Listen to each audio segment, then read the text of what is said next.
Cabinet meeting में जो कुछ प्रमुख निर्णय लिए गए हैं उसके बारे में थोड़ा जानकारी आपको दे रहा हूँ। एक तो एजेंडा पुलिस की ओर से प्रस्तुत किया गया कि 3 तरह के प्राइज, एक तो वीरता पदक और एक उत्कृष्ट अन्वेषण पदक, उत्तम सेवा पदक, और जिसको मुख्यमंत्री की ओर से वीरता पदक, गृह मंत्री की ओर से उत्कृष्ट अन्वेषण पदक और डीजीपी साहब की ओर से उत्तम सेवा पदक।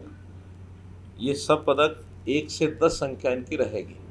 जितनी संख्या उस वर्ष में ऐसे जो लोग होंगे, जो कर्मचारी होंगे और अधिकारी भी होंगे, तो जिनको इस श्रेणी में एक कमेटी रिकमेंड करेगी उनको सबको पदक दिए जाएंगे। वो 1 से लेकर 10 तक संख्या रहेगी और इनको सबको 6 महीने की उनकी सेवा का विस्तार भी दिया जाएगा, यानी सेवा की एक्सटेंशन भी उनको रिटायरमेंट के समय दी जाएगी। दूसरा जो निर्णय है, सिख गुरुद्वारा प्रबंधक समिति जो नई बनी है हरियाणा की, उनके चुनाव के नाते से आवश्यक था कि उनके जो रूल्स हैं वो बनाए जाए।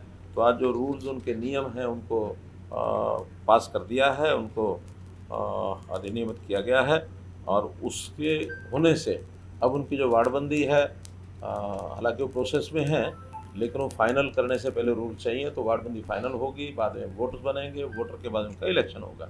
तो जो चुनाव उनका इलेक्शन कमिश्नर हैं जो तय हो गए हैं, वो इस काम को आगे बढ़ाएंगे।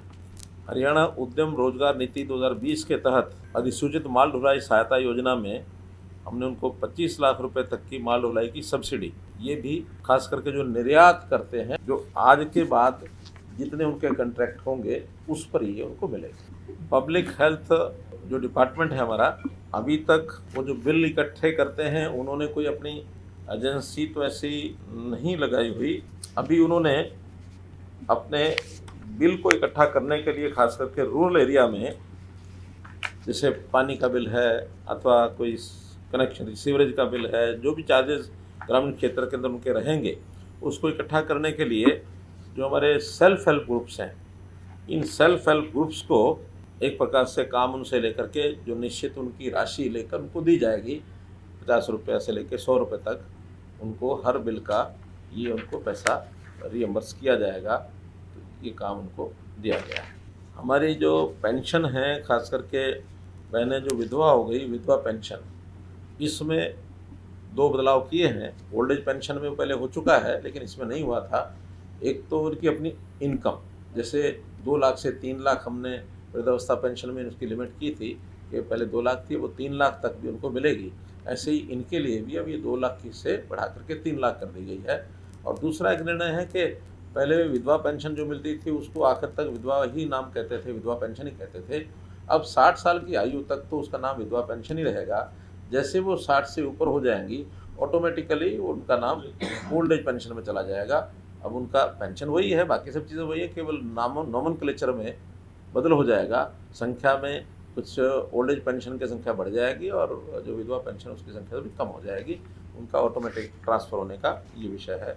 माइक्रो एंड स्मॉल जो हमारे एंटरप्राइज है, एमएसएमई में ये देखा गया है कि बहुत से इनके झगड़े, आपस में विवाद जो होते हैं परस्पर लेन देन के, और उसमें विशेष तौर पर जो एमएसएमई के एंटरप्रेन्योर्स हैं वो कहीं ना कहीं दबे रहते हैं। उनके झगड़ों में उनको मिलता नहीं है, न्याय नहीं मिलता, बड़े लोगों के साथ उनको जूझना पड़ता है। उसके लिए काउंसिल बनाई गई है। इन झगड़ों को स्पीडीली हल करने के लिए ये जो काउंसिल होगी, डिस्ट्रिक्ट फैसिलिटेशन काउंसिल, हर ज़िले में ये बनेगी और उससे उनको उसमें लाभ होगा। इसमें उनके वकील भी होंगे, एडीएस भी होंगे, एमएसएमई को जो सहायता करेंगे। तो उस काउंसिल का एक प्रकार से निर्णय किया है उस काउंसिल बनाने के लिए। पंचायती राज के अंतर्गत एक उनके नियमों में संशोधन किया है और उस संशोधन के हिसाब से, हालांकि एक्ट में तो पहले भी लिखा हुआ है लेकिन नियमों में कहीं नहीं लिखा था, वो नियमों में डाल दिया है कि जो कोई काम पंचायती राज की सूची में होते हैं, 28 प्रकार के अलग अलग प्रकार के काम होते हैं, उनको एक्ट के हिसाब से उनको अधिकार भी होते हैं, उनकी जिम्मेदारी भी होती है, पैसा भी सेंटर से भी आता है, स्टेट से हम भी देते हैं, कुछ अपनी इनकम होती है। लेकिन वो अभी तक ये था कि जो हमारे पास यहाँ काम आ जाते हैं, कोई भी नागरिक हमको पहुँचाता है तो हम उनको पहले भेज देते थे, उनकी डिस्क्रिप्शन है कि उस काम को करें या न करें। अब जो काम हमारे यहाँ से भी जाएंगे स्टेट गवर्नमेंट से, वो उनको करने होंगे जो उनके दायरे में काम आते हैं। मानो कोई गली हमारे पास आ गई, कोई मुझे भी चलते पकड़ा देता है, अभी ये गली बनवा दो, तो गली बनाने का काम राज्य सरकार का नहीं, पंचायत का काम है। तो हम उनको डायरेक्शन देंगे कि हाँ, इस काम को आपके गांव की नागरिक की ही डिमांड है, इसको आप कराएं। तो नियम में एक छोटा परिवर्तन किया है, जिससे कई बार विधायक हमारे कह देते थे कि अब तो आपने पंचायतों को सारे पावर दे दिए, हमारी बात भी सुनेंगे नहीं सुनेंगे। अब उसमें से ये है कि चाहे विधायक की ओर से भी काम आएगा, एमपी की ओर से आएगा, या नागरिक भी कोई देगा, तो किसी भी जगह से हमें मिलेगा तो हम पंचायत को भेजेंगे, ताकि वो काम उसको बशर्ते के उसके पैसे भी जो है हम भेजते हैं, उस पैसे में से वो कराएंगे। कुछ जातियां हैं, नाम बोल रहा हूँ, 7 कास्ट हैं, अहेरिया, अहेरी, हेरी, हारी, तुरी, थोरी और राय सिख कम्युनिटीज़। ये सब केंद्रीय नोटिफिकेशन में इन सबको एससी में जोड़ दिया गया है, लेकिन हमारे यहाँ इसको चेंज नहीं किया। पहले ये BCA में थी, तो यहाँ BCA में भी चल रही थी और SC में भी चल रही थी, और वो जो ऑटोमेटिक सिस्टम होता है, इनको SC की बजाय अभी भी हम BCA का सर्टिफिकेट देते थे। तो जब ये बात ध्यान में आई, तो अब उन 7 जातियों को SC में है तो SC का ही सर्टिफिकेट जाएगा, BCA का अब नहीं जाएगा, जो कि उनकी डिमांड थी कि हमको जब हम SC में आ गए तो BCA का सर्टिफिकेट क्यों मिलता है। तो हमने उसको BCA से निकाल दिया, अब SC में ही रहेंगे।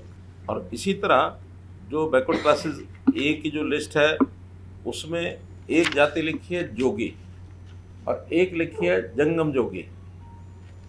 अब वो किसी ने लिखी होगी भी जंगम जोगी, वो जोगी होते हैं जंगम जोगी, लेकिन उनका कहना है कि जंगम अलग होते हैं, जोगी अलग होते हैं। तो जोगी लिखा हो तो लिखा ही है, तो जहाँ जंगम जोगी लिखा है उसको केवल जंगम कर दिया है। हाँ, अब जोगी अलग है, जंगम अलग है। अगर मानो एक भी मानते हैं तो भी इनको सर्टिफिकेट अपना अपना ही मिलेगा, जंगम का जंगम का। हाँ, वो BCA दोनों में, हाँ BCA में है, जंगम भी और जोगी भी। जंगम जोगी इकट्ठा नहीं मिलेगा, तो ये दोनों को एंट्री में थोड़ा परिवर्तन किया है, ये उसके अंदर विषय आया है।